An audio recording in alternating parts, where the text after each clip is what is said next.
ระพุทธเจ้าตรัสว่ากรรมใดที่บุคคลกระทำแล้วต้องตามเดือดเนื้อร้อนใจในภายหลังกรรมนั่นเป็นกรรมบ่ดีเลยส่วนกรรมใดที่บุคคล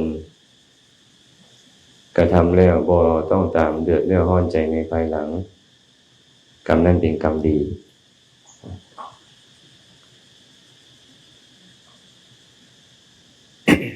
เอาเฮ็ดอีหยังก็ตามด้วยกายด้วยวาจาด้วยใจบ่ว่าจะเป็นการกระทำคำเว้าความคิด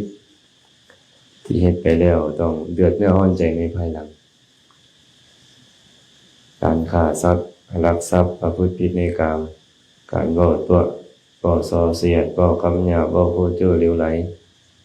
การเพ่งเล็งอยากได้ของคนอื่นมาเป็นของตน พยาบาทมาให้คนอื่นเป็นต้น กรรมเหล่านี้เมื่อมันได้โอกาสส่งผลในภายหลังบุคคลก็จะประสบทุกข์พระองค์เลยบอกว่าอัสสุมุขโขโรทังบุคคลนั้นจะมีหน้าซุมด้วยน้ำตาเสวยผลของมันวิปากังปฏิเสวติเสวยผลของมัน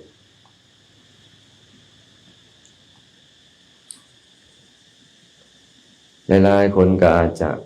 เคยเฮ็ดนะความบ่ดีทั้งหลายบ่ว่าจะเป็นการฆ่าสัตว์ลักทรัพย์เป็นต้นนั่นแหละแต่บางครั้งบางคราวกรรมชั่วมันยังบ่ได้โอกาสพวกเราก็หลงคิดว่ากรรมชั่วนี่นะมันบ่มีถ้าหากกรรมชั่วมีมันก็จะเฮ็ดให้เราได้รับวิบากผลอันเป็นทุกข์แต่ว่าก็ฆ่าสัตว์มาโดนลักทรัพย์มาโดนประพฤติผิดในกามมาโดนเว้าตัวเว้าต้มเว้าซอเว้าเสกก็เฮ็ดมาโดนแต่ว่ามันยังบ่ส่งผลก็เลยคิดว่ากรรมชั่วมันบ่มีกรรมชั่วมันบ่มีแต่ว่าเมื่อกรรมชั่วมันได้โอกาสส่งผลบุคคลนั้นก็เดือดเนื้อร้อนใจมีหน้าซุมด้วยน้ำตาเสวยบอกวิบากผลของมันในนรกแดในกำเนิดเดรัจฉานแดในเปรตวิสัยหรือในความเป็นอสุรกายแดเคยมีเรื่องเกิดขึ้นในสมัยพุทธกาลมีโยมคนหนึ่งเพิ่นนี่ก็เป็นพ่อค้าแต่ว่าเป็นพ่อค้าสัตว์พ่อค้าหมูพ่อค้าหมูเฮ็ดจังได๋ล่ะเลี้ยงหมูฆ่าหมูคั่วหมูแล้วก็ขายหมูเลี้ยงชีพเราเฮ็ดบ่คือหมูเรานี่นะเราไปซอกซื้อหมูตัวน้อยๆมาแล้วก็มาเลี้ยงเอาพวกผักนางอ้างหญ้าให้กินหมูมันได้กินดีอยู่ดีก็เติบใหญ่ขึ้นมา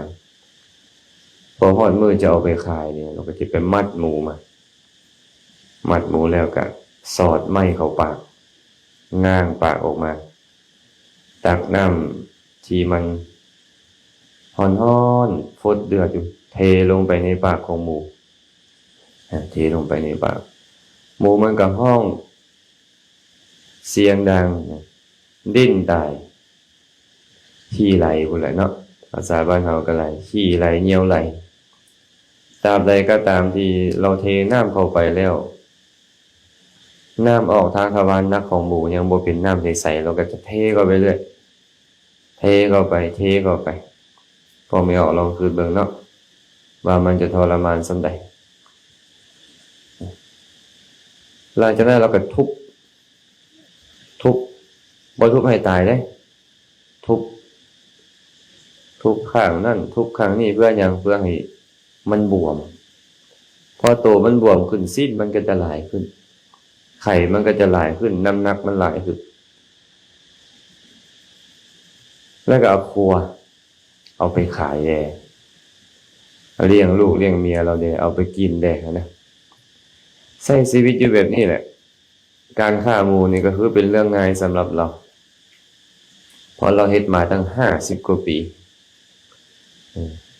ดนนานเนาะ ฆ่าสัตว์มา50กว่าปีเราก็สบายอยู่เด้เนี่ยน้อยเอ้ยเพราะเราบ่คันถูกมีดแทงบ่ถูกลาวแทงยังบ่ถูกเข็นฆ่าบ่ถูกทุบตีจากไผเราก็เลยหลงว่าการกระทำความชั่วของตนนี่นะเป็นสิ่งที่บ่มีพิษบ่มีภัยอีหยังที่มันบ่มีโทษอาตมานึกถึงพุทธพจน์บทหนึ่งที่พระพุทธเจ้าตรัสไว้คนพาลผู้โง่เขลาเมื่อเฮ็ดกรรมชั่วอยู่กรรมนั้นยังบ่สมผลตราบใดคนพาลยอมเข้าใจว่ากรรมชั่วนั้นเป็นกรรมดี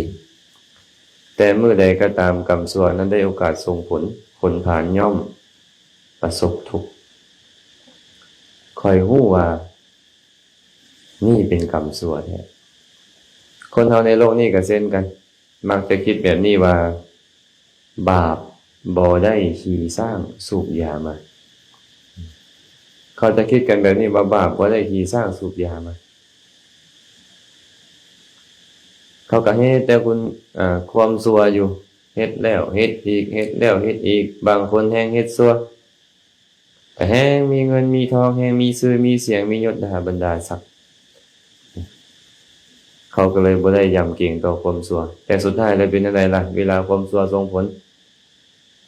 ก็ประสบทุกข์ก็ประสบทุกข์ในปัจจุบันแดในสัมปรายภพคือเข้าถึงอบายทุกขติวินิบาตนรกเด้พอฆ่าคนนี้ก็คือกันฆ่าหมูเลี้ยงชีพมา50ปี50กว่าปีแต่ว่าช่วงสุดท้ายของชีวิตเราป่วยกระทันหันจักมันเป็นอีหยังทางกายมันร้อนหนกระวนกระวายเหมือนกับคนเป็นบ้าพวงมันห้องโอ้วังอยู่เสียงดังเหมือนกับเสียงหมูแหละเสียงดังเหมือนกับเสียงหมูครอบครัวเราก็เลยพยายามจับเราไว้จับแล้วก็มัดพอเราดิ้นเราซักกันนะคานไปน้ำเฮือนแล้วก็ดิ้นก็ซักไปพวกลูกพวกเต้าพวกเมียพวกญาติพี่น้องก็มาจับ